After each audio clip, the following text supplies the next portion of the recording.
côté qui va te brûler la bouche. Et ça a l'air hyper j'en intéressant. cherchais, mais j'en ai pas trouvé parce que je voulais faire une recette. C'était un peu comme un chili con carne. Ah ouais, d'accord. Des haricots coco. Tu vois ce que c'est? Ouais, tout à fait, ouais. Et du coup, on avait cherché une recette de faire un truc comme ça et impossible d'en trouver le piment par contre. Après, on n'est pas allé dans énormément de boutiques, mais. Piment végétarien, c'est du poivron. Bah en fait, c'est la même famille. Hein. C'est la même famille, c'est juste que le poivron, il est à 0 sur.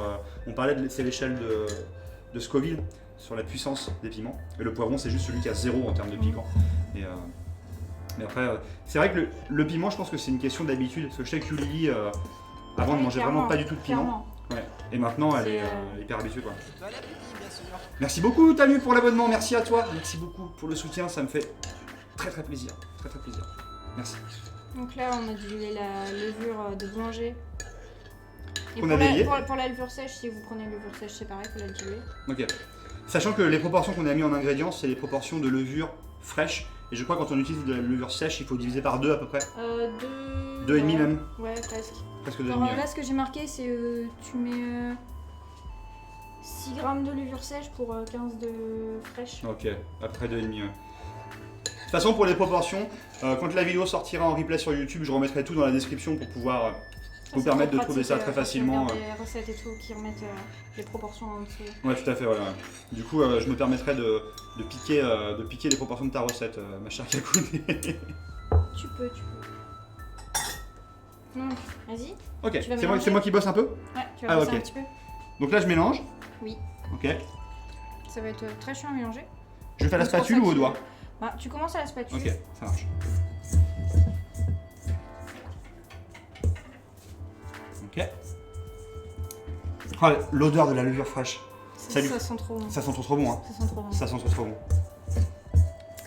Des bisous, Partie des odeurs bonne journée. que j'adore. Est-ce qu'il y a des odeurs un peu spéciales, tu vois, qui toi te procurent du plaisir, tu vois? En bouffe? En bouffe ou autre chose, tu vois, genre si tu vas dans une station essence, il y a des gens qui adorent. En vrai, j'aime bien l'odeur légèrement descendre quand je fais mon pain. Ouais. Mais vraiment léger quoi, genre juste quand je fais mon plein, après plus non. Oui, c'est clair. C'est clair. L'odeur des lardons qui grillent, l'odeur de la persillade. L'odeur de la persillade, c'est incroyable. Qu'est-ce que t'en dis là? Bah, écoute, ça a l'air pas trop mal. Ok. On va pouvoir mettre l'œuf. On rajoute l'œuf. Et la farine, le beurre, ce sera pour après.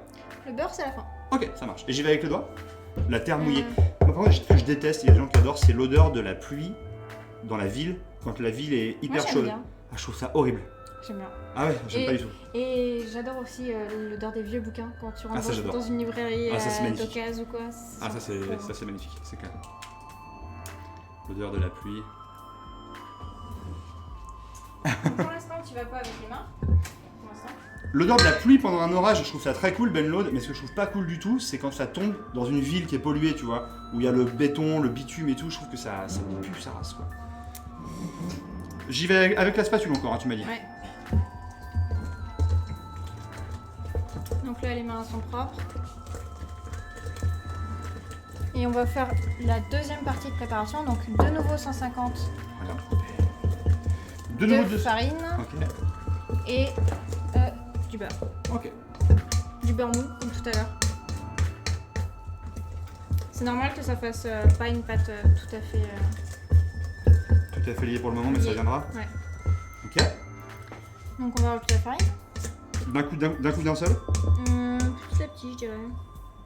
Mélange encore un petit peu. Zaroneko. Mon stream qui lag, j'entends juste l'odeur des vieux. Ouais. Ouais, ça... je sais pas. Ah, le gazon tondu, c'est incroyable ici. L'odeur de l'herbe coupée, c'est incroyable. Surtout, moi, comme j'ai des soucis d'allergie, beaucoup. Souvent, quand on coupe l'herbe, quand les gens font les foins après, je galère, mais une fois que c'est coupé, après, c'est un peu la période de trêve pour moi. Du coup, l'odeur de l'herbe coupée, ça équivaut pour moi à une période de paix qui arrive. Voilà, c'est ça. Oui, là, on a dit c'était pour 8 melon pan, Meryl. Mais, oui, melon pan comme ça, à peu près. Donc un par personne déjà, t'as de quoi bien te remplir le bisou. Une bonne brioche quoi. Mais effectivement Meryl, c'est quand même une remarque qui est juste. Sur mes vidéos, je me suis rendu compte que au niveau des proportions et surtout sur les replays du live, je crois que je sais plus qui me faisait, je crois que c'est Ben l'autre qui me disait ça, ou Bad Pif peut-être, que je mettais pas forcément aussi assez les temps de cuisson exact, parce que c'est vrai que des fois j'ai tendance à faire un peu à l'œil, surtout en live, et il faudrait que je sois plus précis avec ça. C'est vrai. Effectivement. Mais là, on est sur 8 melon pan et on était sur 6 daifuku, c'est ça? Je crois que c'est 6. 6 ou 8. 6 ou 8. Ok. Après, ça dépend de la taille des fraises, mais il faut prendre des fraises plutôt moyennes ou petites. Si elle est grosse, ça va être un enfer pour mélanger. Et Totématis, il a raison. 8 melon pan, c'est pour une personne. C'est vrai. T'es prêt? Vas-y. Ah, au fur et à mesure? Ouais, on va faire comme ça. Ok. C'est toi la bosse, hein. C'est toi la bosse. En vrai, non. Ok. Bah, finalement, je bosse un peu. Ouais. Il était temps. Tu fais le plus dur là. C'est pour ça que j'ai commencé, je me disais bon, je vais faire les trucs les plus simples.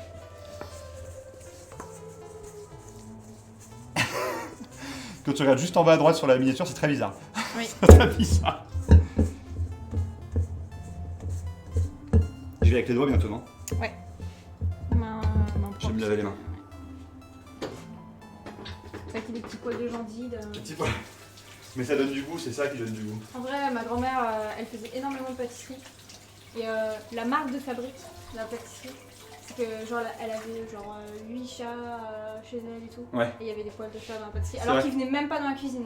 Mais c'est parce que c'est ça qui donne Mais, le goût. C'est ça à qui donne chaque le goût. Et maintenant, Après- à chaque fois, on parle de ça avec nostalgie, tu sais, genre C'est vrai. Ouais. C'est la petite Madeleine de Proust, le poil de chat dans poil la de chat dans la pâte. miniature sur 20, il dit Elio. Ouais.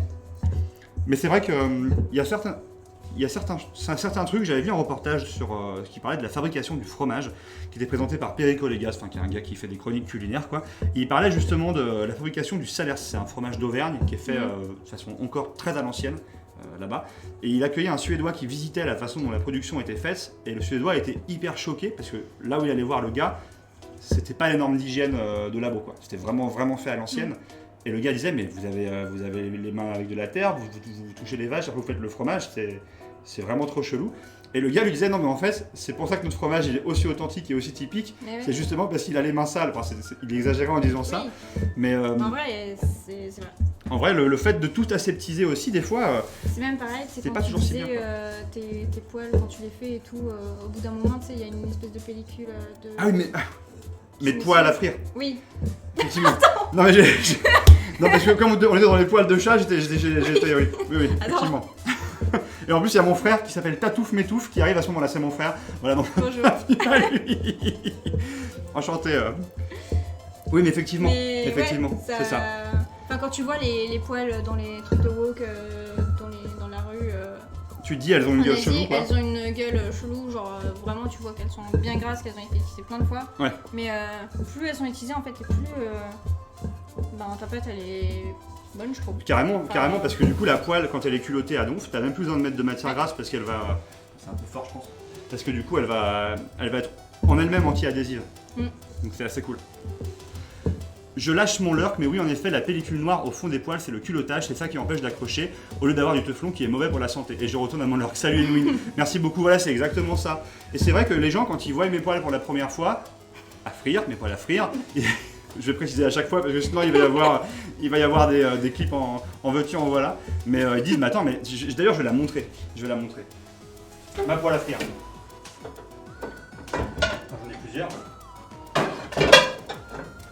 Vous voyez, c'est vraiment, elle est vraiment hyper noire en fait. Et ça fait un peu une tête bizarre, mais je vous assure que c'est dans les vieilles poêles qu'on fait les meilleures soupes. Hein.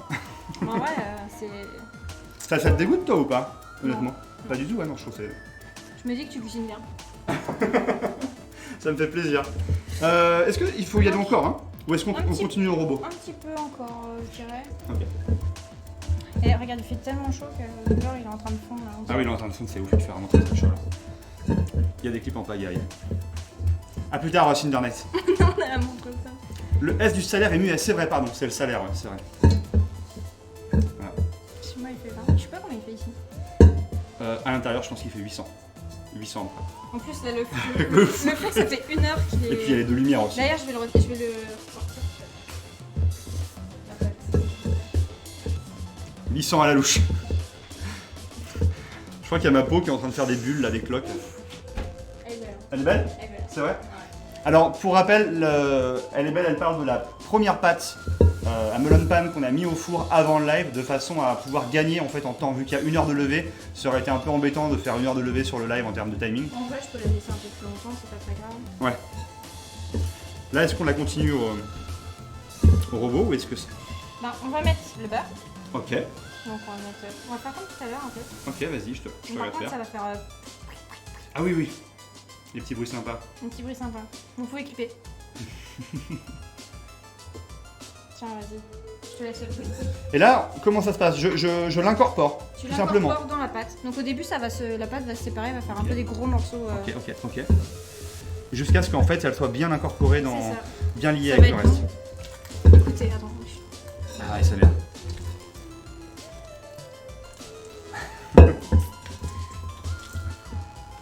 Je sais pas si on entend bien sur le live.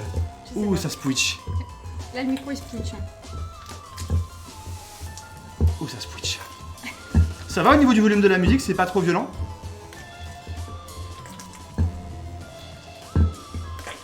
Oh. On dirait, tu sais, la pâte à fruits quand t'es gamin. Ouais, je pensais pas à ça, mais